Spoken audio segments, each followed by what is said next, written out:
A very good evening, a warm welcome to Dan Really Likes Wine. Welcome to a rather shattered Dan Really Likes Wine after what has been a manic few weeks, a week of doing the show from Scotland at the Dunhill, dashing home, finishing off with a Cape-based auction yesterday, the Pyle Rotary Wine and Lifestyle Auction. Well done to the Pyle team. We'll talk about more on that in a second. But mostly the utter joy and delight that was Cape Wine 2022. We were flat out last week. You will have seen if you're watching closely, 3 live shows, lunchtime every day, Wednesday, Thursday, Friday, plus a full highlights package that went out the next day. And thank you to the brilliant Ronaldo Silvestri for getting all of those edited and produced nice and quickly. And we really covered a fraction of what went on because it was so full of people and of wine and of excitement and of energy. Just a really, really good time had by everybody who went along. And not just during the day, there were dozens of events every single evening. How one of our guests is still alive, I do not know, because the CEO of WOSA appeared to be everywhere last week. But she joins us and in good spirits, and we will catch up with Siobhan Thompson in just a moment, as we will with Angela Lloyd, not just for a wine writer's perspective on Cape Wine and someone who's been part of the industry for many years, but also received a very well-deserved and very meaningful award, which we'll also check in with her on. And then from a producer's perspective, it looked good from my perspective. How good was it for those trying to sell wine? Well, Ross Sleet from Rascallion completes our lineup of guests for today. So that is coming up in just a moment. Before that, though, here's the latest wine news.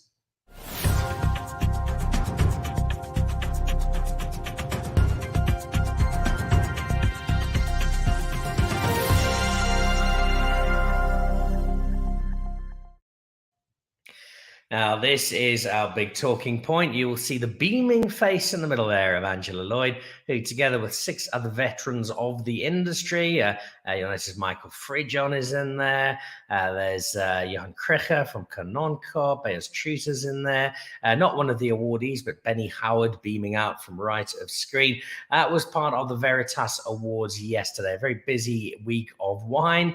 And the Veritas Awards, actually, I think that was Saturday. That was a recognition of the scroll of living legends, 7 people who have made an almighty input into South African wine. And although we are chatting to Angela about it, I wanted to put it out there up front because it's really well-deserved recognition.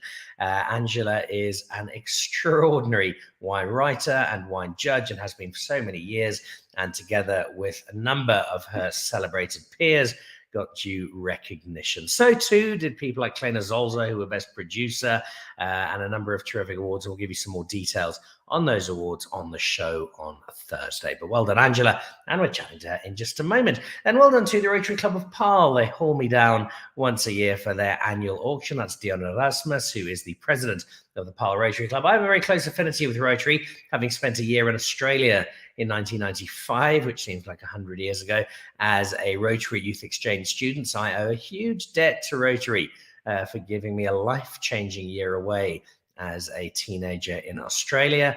And so down to Pyle, where we raised well over R500,000 for the Rotary Club of Pyle. The work they do is terrific. The ability to stretch every rand beyond what seems possible is considerable, and it was lovely to see some great wine being sold and being supported by the local Pyle community. Thanks very much, Rotary Club of Pyle, for having me down yesterday, and well done. And coming up next weekend, I shall be here. This is the Pick and Pay Wine and Food Festival.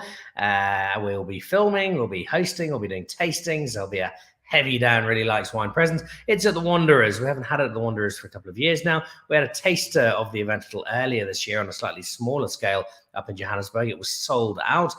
Music playing. People like Itu Sings are going to be on stage this year. A great selection of top South African producers, winemakers, all there as well to talk you through what you are tasting and give you a guided tour of some of the wines of the Cape. And there'll be plenty of great food as well. So that is at the Wanderers. That is next weekend. There are still a few tickets available. You can head over to Web Tickets, and that will get you through to the Pick and Pay Wine and Food Festival Johannesburg for 2022. Look forward to seeing you there. All right, well, let's get into today's show. You got a hint of it there from Angela's Great Award. Also from the opening where we gave a resounding thumbs up to Cape Wine. And this is not just me, because I want the CEO to come on my show regularly. I want to make it really clear that everybody I have spoken to has given Cape Wine a huge endorsement. It was a monumental affair. It took a huge amount of time to put together, but it was such a riotous success. So let's see how our CEO is doing, and also welcome in one of South Africa's top wine producers, as well as one of our top wine personalities. Hello, Siobhan. Hello, Angela. Hello, Ross, and welcome all to Dan. Hi, Dan. Hi. Hi, Dan.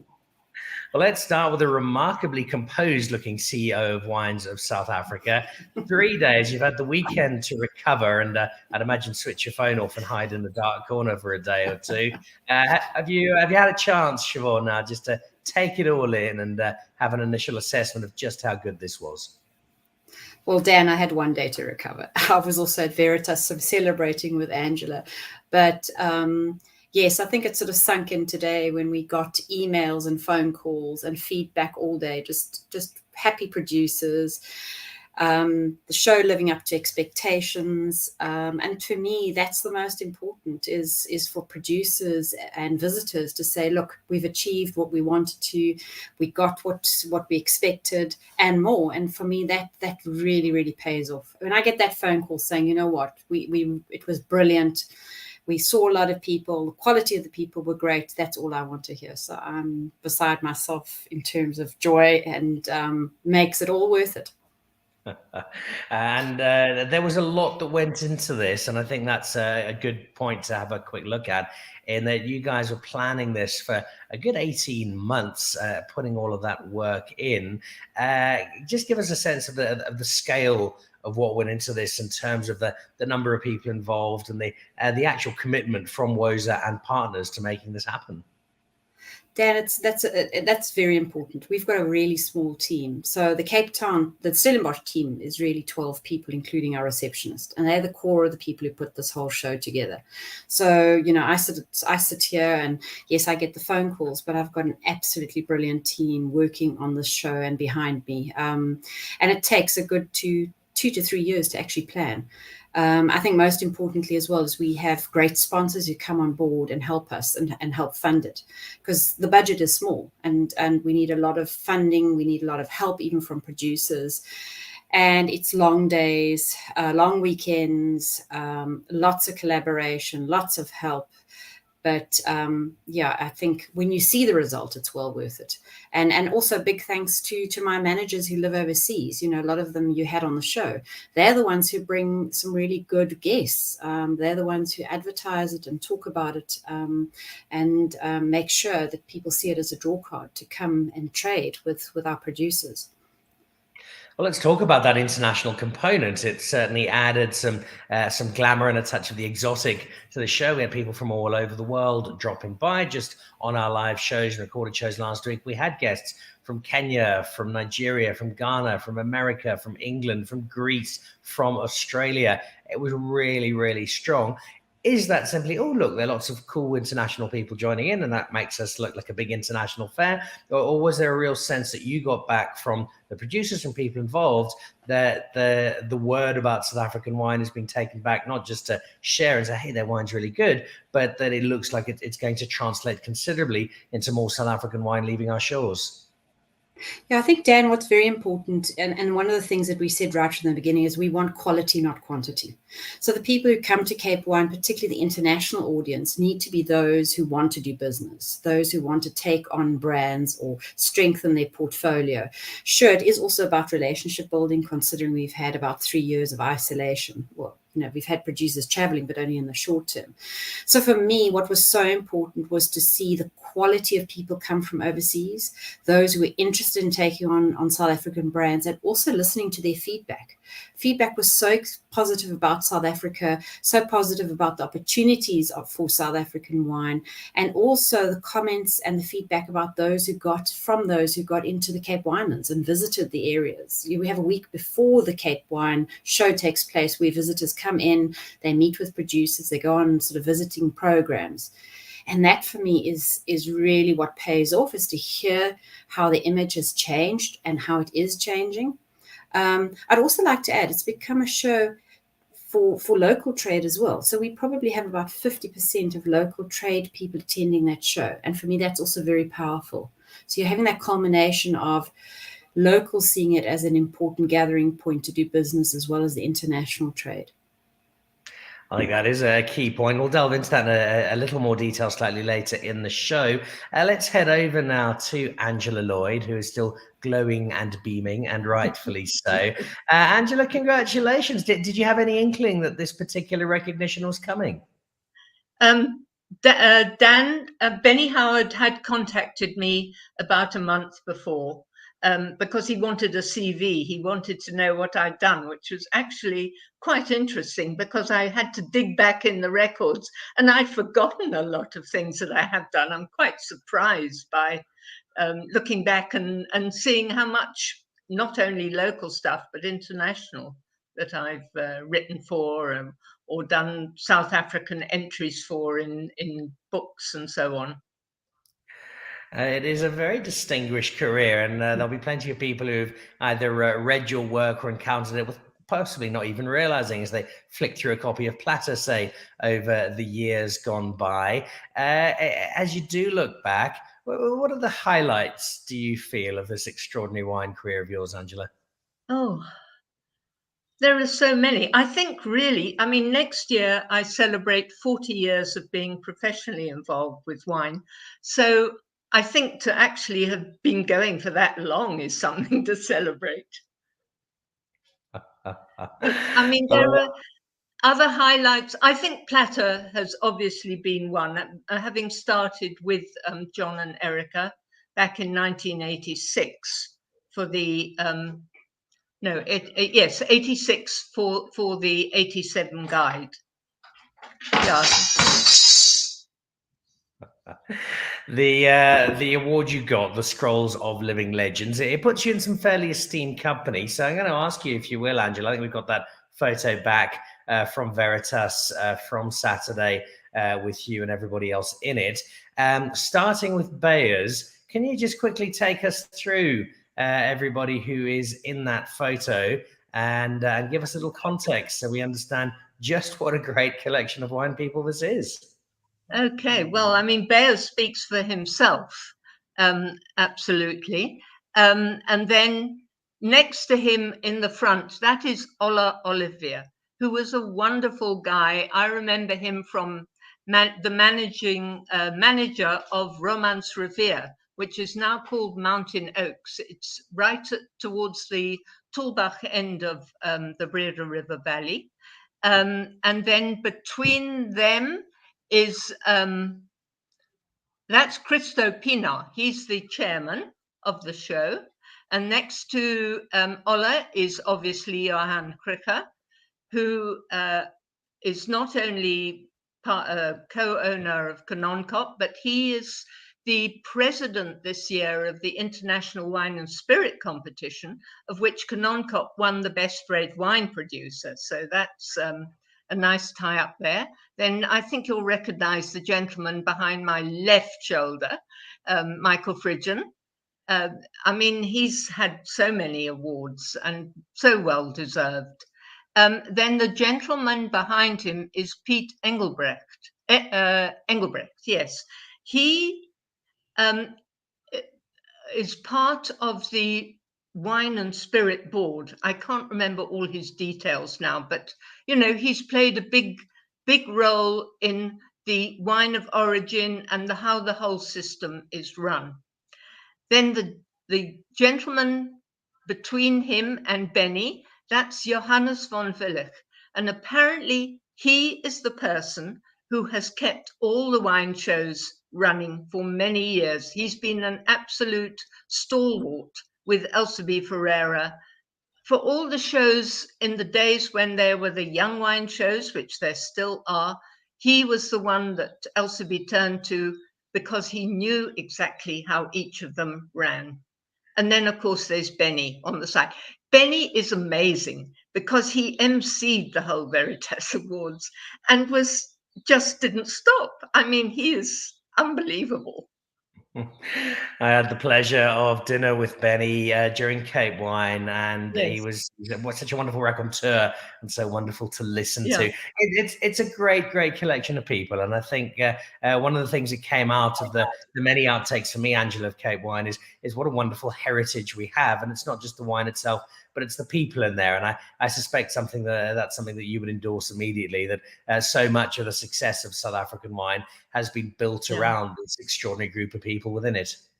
Absolutely, yes. I mean, the characters, I'm sure you went to the Zoo Crew stand, which, I mean, the way they were dressed up, it just made everybody smile, as do their wines. I mean, they're brilliant. But everybody had, good smile on their face, and it was beautifully laid out. I must say that something that struck me was it's been 4 years since we last had a Cape Wine, and not just a 4-year gap, but a 4-year gap with COVID and lots of stress and lots of uncertainty. And it would have been very easy for Siobhan and the crew to actually lose the memory of what it takes to organize a show like that. So I think it's double credit to her and the team that it did go so smoothly. And it was as though, there was just no gap between the last one and this one. And that is a particularly important accolade for Siobhan and team. It did run so smoothly and was just great fun to be at. And I think before I jump over and get a producer's thoughts on this, just in summing up your overall perception of Cape Wine, the moment I walked in, Angela, there was just electricity. There was energy. Everybody was just so excited to be there. It was palpable the moment you got there. Absolutely. I mean, one queued to register, but there was no long queue and everything was done sort of automatically. I was so impressed. And then walking inside the door, if you wanted to find somebody, there was one of these interactive boards that you said, I want to go and see Erica Obermeyer. So you'd find Erica Obermeyer on the board by touching it, and then you'd find the stand number, and then the guy would just draw a little circle where you're standing and draw a line to where you want to go. I mean, it was brilliant. These kids and their technology, it does a new dimension. All right, we'll come back to more Cape Wine with you in a second, Angela. Let's go over to the third of our guests for this evening, Ross Sleet, who I bumped into on a regular basis through the course of Cape Wine when he wasn't being surrounded by fans of Rascallion and more. Welcome, Ross. Lovely to have you with us. The broad takeaway, just to start with, was it a good Cape Wine experience, a rewarding Cape Wine experience for you personally? Yeah. Hi, Darren. Hi, everybody. Absolutely, I would echo the sentiments of Angela's, especially in terms of the efficiency. I know from Siobhan's point of view, it's probably a swan. Looks very elegant on top, but underneath everyone's paddling furiously. But from a brand owner / producer point of view, very successful personally. In fact, I said to somebody yesterday, you asked me how it went, it exceeded my expectations. You always hope for the good engagement, to see people who you've booked meetings with them, make sure they're going to arrive. Everybody arrived that I had meetings with. Whole bunch of more people in terms of walking past saw me because I was in a very good spot. Thank you. And I think, I'd also echo the points about the energy. There was a very positive vibe. And I think overridingly, it was people were there to do good business, and they want to do good business with good people. And I think that's the message I certainly received loud and clear from people from all over the world. I had people who found our wines in Alberta, of all places. We've seen you. We want to come and do some more business with you. Obviously, UK, lots of people from the States, lots of local people as well, and then the bits and pieces, people from Africa, etc. So, and Europe as well. So from my point of view as a brand owner, very, very happy, and very happy with the support we got from the entire WOSA team, both the international and local team, as Sean alluded to. And then also, very interesting enough, was a lot of the people I've known over the last 20 years in the wine industry, whether they're journalists or buyers, coming back for their second, third visits, were just beaming from ear to ear and saying, "You guys have knocked out the park again." And I think everybody who did all the events, and there were many events. I only did 3 events and the 3 days of the show. I know some people who did 8 events and 3 days of the show and the parties. So from that point of view, there was, I think we really spoil our guests, the international guests especially, and I think that's great. Also, from my mind, I know a guest who comes to one of our events, I'm a part of Shannon, I'm part of Old Vine, I'm part of So Much Wine Reads. I know a guest is going to walk away from the event with the overall view that they came down to South Africa, notwithstanding COVID issues, notwithstanding travel situations, notwithstanding the increase in fuel prices in terms of hiked up flight costs. I know we spoiled them, and they went home with a view that this is a place we really want to do good business with. I don't know of any show globally, whether it's a Vinitaly, whether it's a Provine, whether it's an Australian show, wherever it is, who treats their guests as well as we do. And I think that's testament to what we want to show our people. I think, and we put our best foot forward from what I saw. So yeah, very, very happy. The attraction of coming is that hospitality. Certainly, it forms a big part. Ultimately, though, it does have to be the quality of the wine and the interest in the wine. You've referenced some of the people from around the world who were coming up to you, bumping into you. What were the sort of conversations you were having? What were the international perspectives on both where South African wine is and where South African wine is fitting in to different markets around the world? Well, if I can quote Andrew Catchpole, editor of Harper's, who I've known for many years, and Andrew, he's known South African wines for many years, and he came up to me, I think it was on the Thursday morning, and he was going, "Wow, Ross, what's your take?" And I said, "Oh, what's your take, Andrew? You know this very, very well." And his view was pretty much a maturity of attitude in terms of us talking about wines that, from the weird and wonderful to the so-called traditional, your Chardonnay, your Cabernets, to the people really being confident about their wines and talking about them. We know these wines stack up against global competition. We know they're as good as we say they are. And the years of seeking affirmation from external sources constantly, I think, are beginning to wane. And that's not to say you shouldn't seek those assurances. But I mean, and Andrew's view, and I think it's something very interesting for an outsider to hear, was some of the outside to tell us, was his view was very much South African wines and the people behind them have matured, not in an arrogant way, but standing behind their wines with confidence. And then I was lucky enough, in the brief 5 or 6 minutes, I could run away from the stand and go taste someone's wine, or had certain people drop a glass of wine off my stand. I can attest it as well. And also we all taste a lot of each other's wines. The maturity of the wines on show and how people were presenting them, I think, to me, was testament to where we've come as a wine nation. It's been over 20 odd years since we try to put our best foot forward. And I think certainly from my perspective, it was amazing to be in such an amazing company of the people who've really put their heart and soul into wines. And as Angela alluded to, through very, very difficult times. And how difficult was it to sit there and watch other stands and think, "Oh, I'd love to try some of that, but I've actually got to do some work"? Yes, very difficult. I mean, I'd love to have to tag team somebody that can say, just sit and stand for an hour. I need to run to whether it was Zoo Crew or the Swartland or wherever. But in the end, people are very generous, and there's a tradition that goes around where you swap bottles of wine at the end of a show, and so that camaraderie is still there. But but as part of the gig, I can't complain that I was busy. I can't complain the fact I didn't have enough time to taste other people's wines. I was there to do business. Let's go back to Siobhan now and have a look at one of the other measures of success. You went into this, Siobhan, with a very strong mandate around sustainability. Mm-hmm. I think the definition of sustainability was one that in the opening morning was brought up and perhaps broadened beyond what people were just thinking. It's not purely about elements we might class as green or environmental, although that's certainly a big part, but also financial sustainability, keeping wineries going in a way that is ensuring that we've still got them in 5, 10, 15 years' time. In terms of the end of the show and that sustainability messaging, do you feel you got the message across? Do you feel you delivered what you were hoping to in that space? Dan, I was actually sitting here thinking about it, and you've posed the question. So I'd like to go back maybe 2 years. In fact, almost 3 years ago, we were sitting in our boardroom at work thinking, okay, what's the next theme that we're going to put around Cape Wine?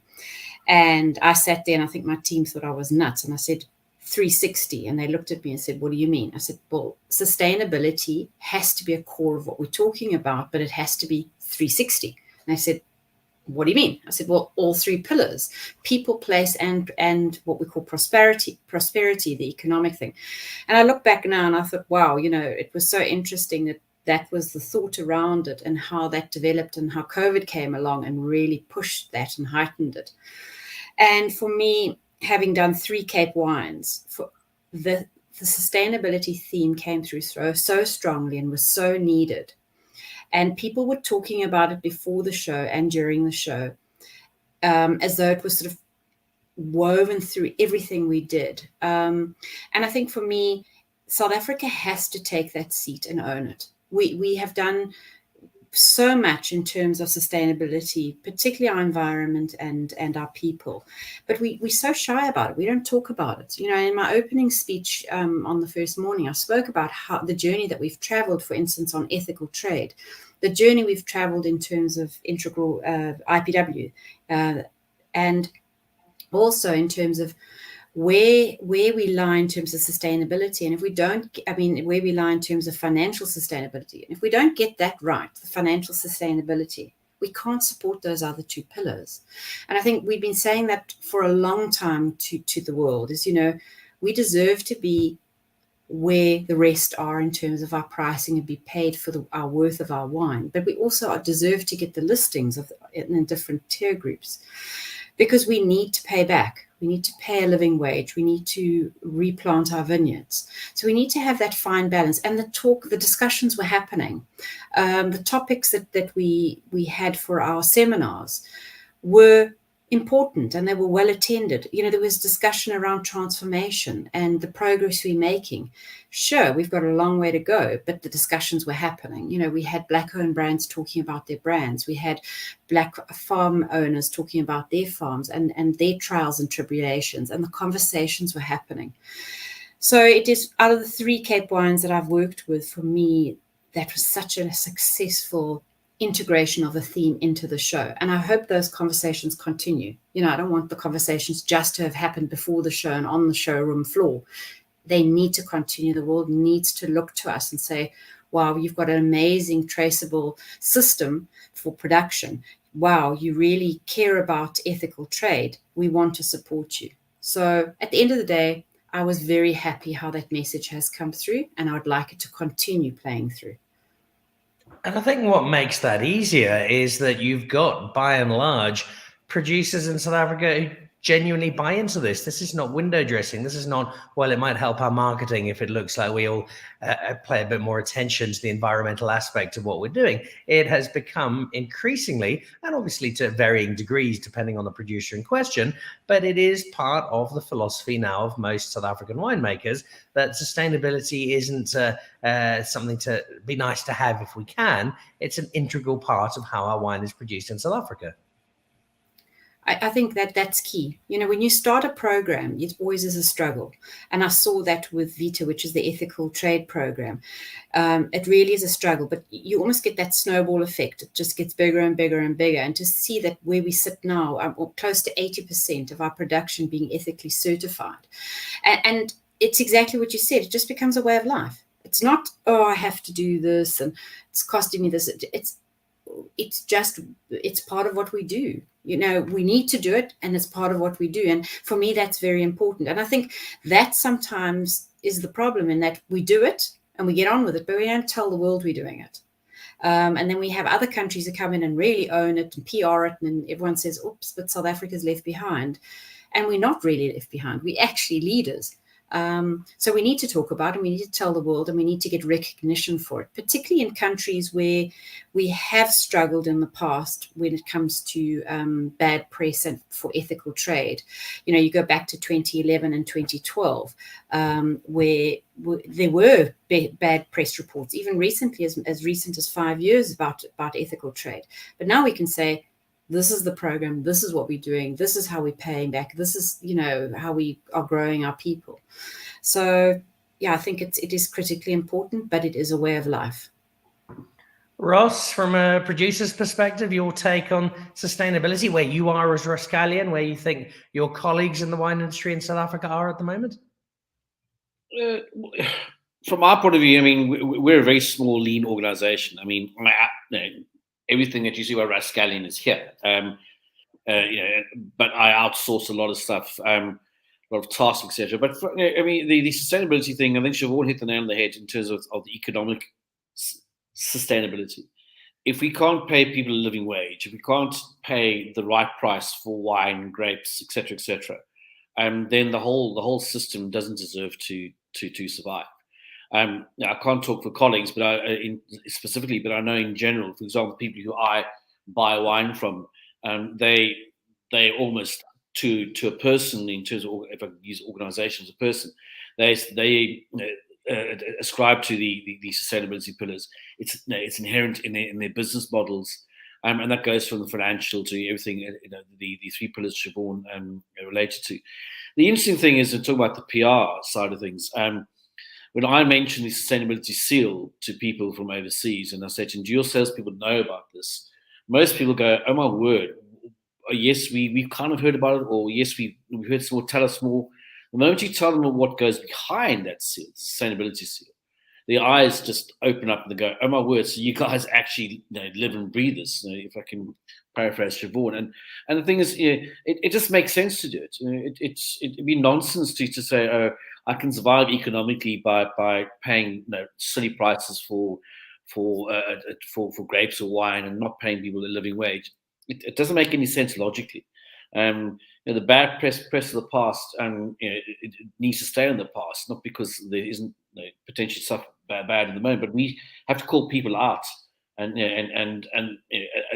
the continuous message and the benefits that come with having a sustainable wine industry are obvious for those who engage correctly.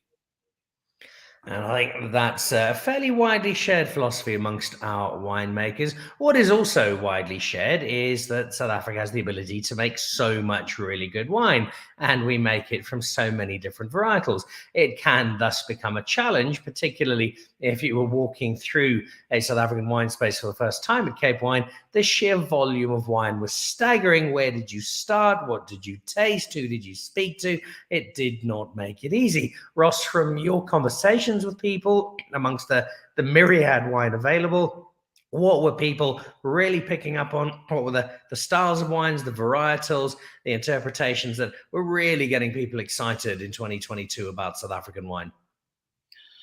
Nice, easy question. Thanks, Dan. For me, there were three themes that I heard constantly. Number one is blends, and some really interesting conversation around blends. Unusual stuff that's coming through. Thistle and Weed had a red blend which just blew my head off. Absolutely astounding. That was definitely one strand. The second strand was, and I declare an interest, the Old Vine wines of the Old Vine project. I think it had about 50 wines on display. And universally, there was nothing that you tasted there that didn't deserve to have an accolade of world class. So we're absolutely phenomenal. And for me, the kind of standout from something a little bit unusual, which I hadn't really thought about, was Bredekloof. I didn't taste a lot of their wines, and I tasted most of the wines of Bredekloof wines I tasted in other environments. They for me really stood out as a kind of like, wow, okay, I need to go and explore this. I didn't realize, for example, they're like 20 or 25% of South Africa's total production, and they've got some incredible wines at great prices. So those are the kind of the three strands that I picked up in my very limited exposure to what I tasted. All right. Well, let's build on that with somebody who drinks vast amounts of wine professionally. I think, along with Daryl Balfour, probably the only person I know who, in 3 days, could have successfully tasted every single wine on the floor and not required a spittoon. Angela, from your adventures at Cape Wine this year, what were the varietals? What were the wines that were standing out for you and caught your attention? Oh, I think, Dan, that some of the lesser wines, that varieties that are now making a mark with more extreme individual winemakers like Colombar. I mean, it is just amazing what people are doing with this brandy grape, that in the second most planted variety in South Africa. And what people are doing with it, like Ian Nordia, like Saki Mouton, they're giving it a whole new face and making it so fantastically well that it's a variety that people are going for, as well as Sauvignon Blanc and all the other more popular big five. So yes, Colombar was one. Then of course we have a Certifico, which has made its mark at the Jordans and at the Mullineaux. I don't think the Mullineaux had theirs here, but certainly the Jordans had their first one, which I was interested in tasting. And then many other varieties, like Francois Hausbrook has a Palomino. That's another variety that's getting a lot of attention.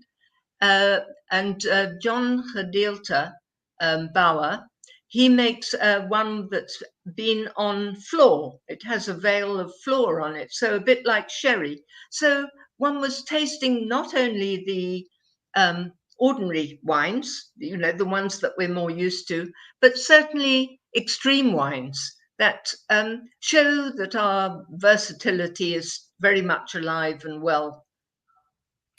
It does indeed. I had some of Saki's Colombard, and it was one of those wines people kept saying to me, "Have you tried Saki's Colombard yet?" Yes, I have, Yeah. but I might just go back and try some more of it anyway because it was Yes. that good. Yeah. You've also, Angela, inadvertently preempted my next question in that I was speaking to a couple of people about one of the differences between South Africa and France. Other than obviously we make far better wine, and the one that comes up consistently is how in France it's very much the cult of the estate. We know of the domain, we know of the house rather than the winemaker. Whereas in South Africa, we do have so much of a cult of personality around the winemaker. And again, I think we saw this year, there were people flocking stands, not just because we know the name of that wine, but we know the winemaker and we want to see what they've got. Yes, very much so. I mean, in a way, this is a very good thing, because wine is about people. You can't not have the person behind the wine as well as the wine. But I think that you can miss out on some really fantastic people just because they don't have the outgoing personality of some of the others. I mean, there are some very quiet people who are making fantastic wines. In the Swartland, I went to see Yolandi Fouchier, the Wolf and Woman. She's already got a really good name, but amongst a very small group of people. And I mean, she deserved to be better known, but I think that she's not a sort of in your face type of person. So one needs to go and meet her and get to know her. Which I know you took the time to do, as you did, Yes. with many others. Yes. With where we are now, think back to your very first Cape Wine experience. If I could ask you to sit the two of them together, what's the biggest change for you in terms of not just Cape Wine itself, but the South African wine industry, which Cape Wine showcases, for then versus now? Oh, that was 2000. That was the very first one, Dan. And I think there was a lot of nervous people then, the first time. That was held at Nederburg. And it was, tippy-toeing. Who's going to come? Are we going to be accepted? Will people like our wines? It was, I mean, there was so much confidence, as Ross and Siobhan were saying now, this time, that certainly wasn't apparent then. It was much smaller, and I know there was a lot of people who didn't like the fact that it left Niederberg and, well, the winelands, and came into town, but it's taken on a totally different professional view, I think, that now that it has moved and has been here for, I don't know when it first came, it must have been back in the 2000s. So it's a different show, it's a different outlook from the producers, and I mean, it's a showcase. You know, there was one American journalist who'd never been here before, who I've seen on Twitter, being, like so many are for the first time, just blown away by the wines. He just didn't realize what quality is produced here all over the place. So that's very gratifying. But as I said, it's all very well for a journalist to enjoy the wines and write about them, but especially in America, it's very necessary to get the consumers to come and buy the wines and enjoy them. It's a hard job there. It is indeed. Speaking of international interest, Lisa Harlow's watching the show from the UK. So interesting listening to all your feedback from Cape Wine. I was watching on social media from afar. Sounds like the word is spreading around the world about how good South African wine is. And I think that forms the crux of the measure of a lot of success of Cape Wine. Ross, for you as a producer, yes, it was 3 days of terrific conversations and great fun and trying 1 or 2 decent glasses of wine in between it all. But what for you, 6, 12 months down the road, will allow you to reflect and say, yep, Cape Wine had a real impact on my business? Sales. When we go to, whether it's a Provine or an Expo or Wine Paris or a Cape Wine, other than flying the flag and doing the good PR things you do in the events, it's all about converting it into rands and cents or dollars and cents, whatever it is. And that's a measure which I have always lived and died for in terms of committing to wine shows. And to be fair, in the last 20 years of doing these things, they haven't all come off. But the underlying impact that a show has to have is to deliver better sales, more sales, and to go back to Siobhan's point, sustainable sales. There's no point in selling a container of something to one country and that country never orders again. And so it's having the measure of people who go to do business with you on a sustainable basis. And the next Cape Wine is in 3 years' time. So in 3 years' time, we want to grown from what we got out of this one, and what we got from 2018, and so on and so forth. So for me, it must result in more sales. And hopefully the decision by Siobhan and team to turn it into a 6-week event so we can actually get around and taste all of the wine that they have there. Just an extension of that, without wanting to delve too deeply into the mechanics of Rascallion. Where are you seeing wine head out to as a result of this? What sort of markets are picking up? Where is your footprint going to be found in international wine? Well, our focus is 5 key markets. It's Japan, UK, Canada, USA, and China. The simple reason is we're not big enough to service everybody. And the other things, I know those markets well, and I know how they operate, and we've seen success. What we got from Provine and what we'll get from here is an expansion of our portfolio into Canada, into 2 provinces, which is extremely exciting for us. And we'll also expand on our previous success in the USA. Japan continues to tick over for us. It's a great market for us. And then, very exciting, in a very, very complex environment, is the UK. We believe, I certainly believe that there's an opportunity in particular price points and that we're capitalizing on. And some of the old contacts, a lot of the new contacts in the UK especially, were very positive about what we intend to do. And then kind of the outrunners really are what's happening in Africa. 3 or 4 conversations with people who really like what we're doing at particular price points, I think will come to fruition. Africa's having lived up in Tanzania for a while, and it's a difficult place to sell wine. Supply chains are difficult. They're long, they're expensive, they're not always secure. But that's where I would expect and hope that our success comes from. We're a number of journalists, members of the media, buyers from the African continent. We'll see if Siobhan sees some more exciting growth there in a moment. Angela, I have a final takeaway for you from Cape Wine. We've spent a lot of time chatting, both on the show and off it, about South African wine and its challenges. And if we go back just a couple of years ago, probably as challenging times we've ever seen for South African wine.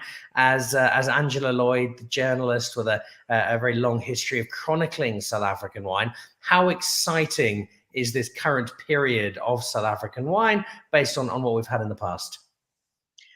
Oh, every year is more exciting than the last, Dan. And I think what really pleased me about Cape Wine was the great diversity, not only of the wines, but the people. I mean, I was tasting Tinashe Maduku's wines, which I hadn't been through before.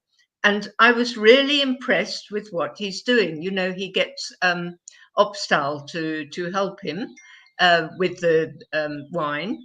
And also at the Wine Ark, which is full of all these wonderful people who haven't been involved with wine before and have now taken up either buying wine and selling it or are making it themselves, like Nsiki Bayela, whose wines are fantastic. So one really feels that it is a rainbow of wine in this country now. That's fantastic.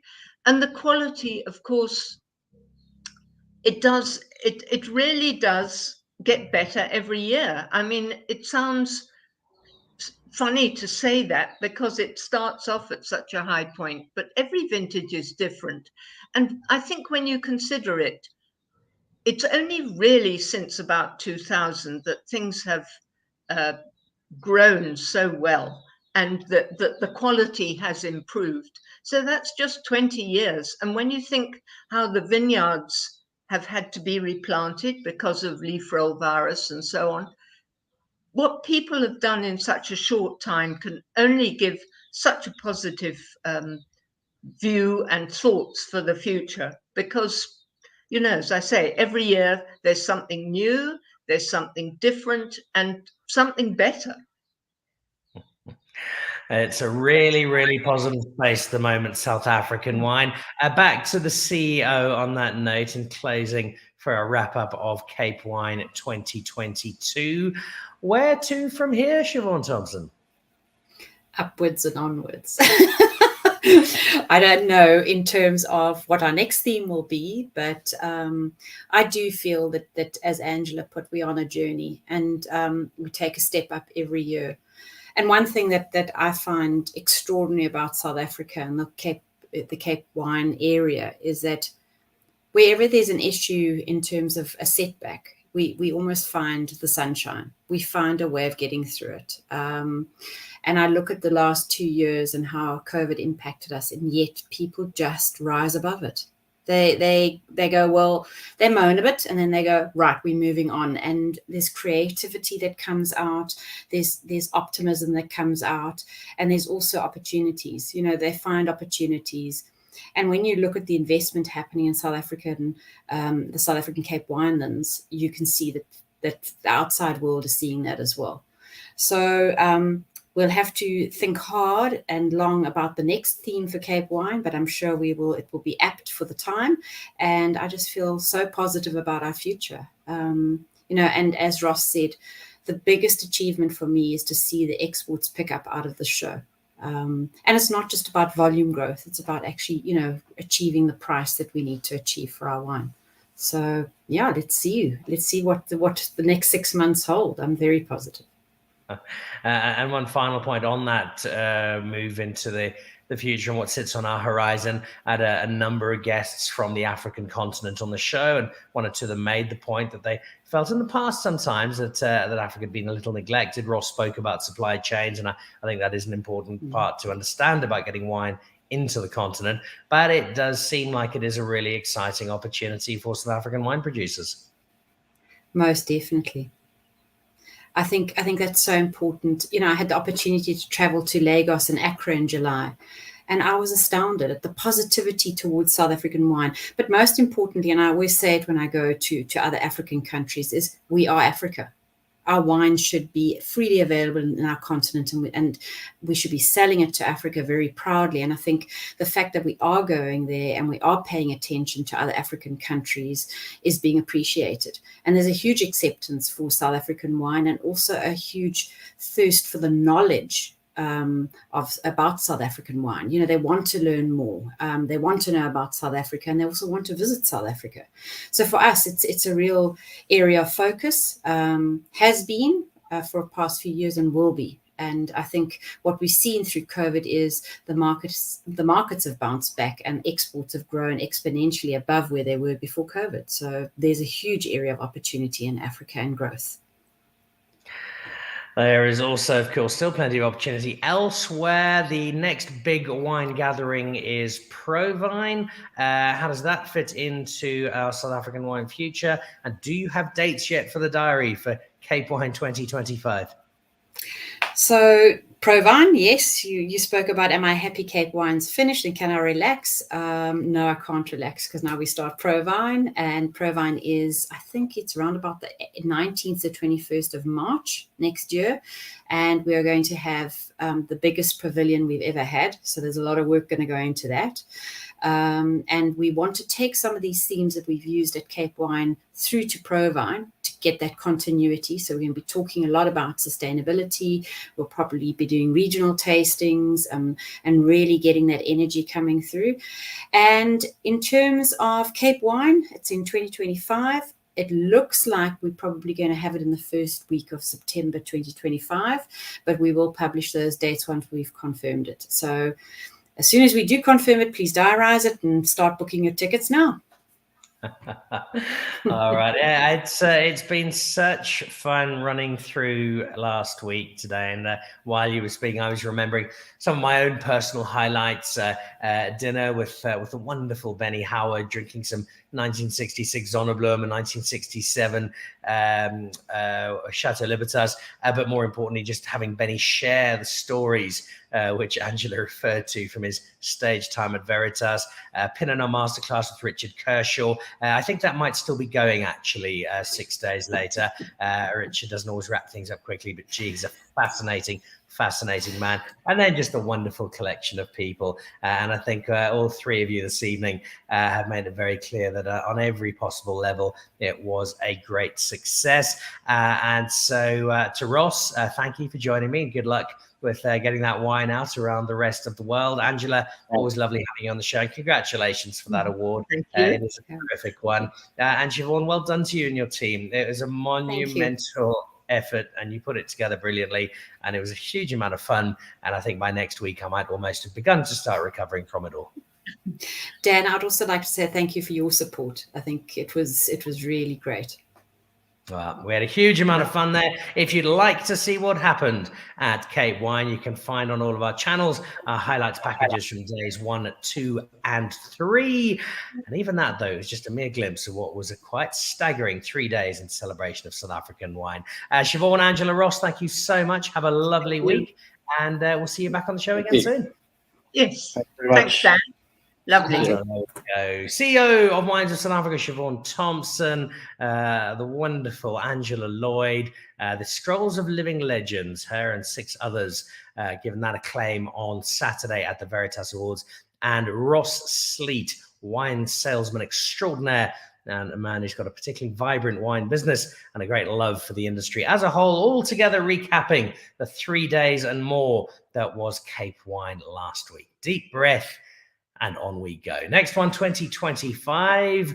Until then, we'll have 1 or 2 wine shows. Later on this month, what have we got to look forward to? We will be celebrating the life of Dame Bailey and doing that with the guys at the Vinotech. There's a rather special Chateau Libertas coming out in Magnum. What is that all about? Well, Michael van der Venter and Benny Howard will be with us on that particular show. We'll also be catching up with Kevin Arnold and family as his brand new family wine business takes shape out in Hermanas. We'll be looking ahead to WineX, looking ahead to the Pick and Pay Wine and Food Festival, and building up towards some shows at the end of the year when we celebrate the very best wine of 2022. And that is never an easy choice because, as Cape Wine showed us last week, South Africa is absolutely brimming with some of the best wine in the world and with people to match. That does it for tonight. Thanks for joining us. We'll see you back again live on Thursday. Have a lovely wine drinking week. Goodbye.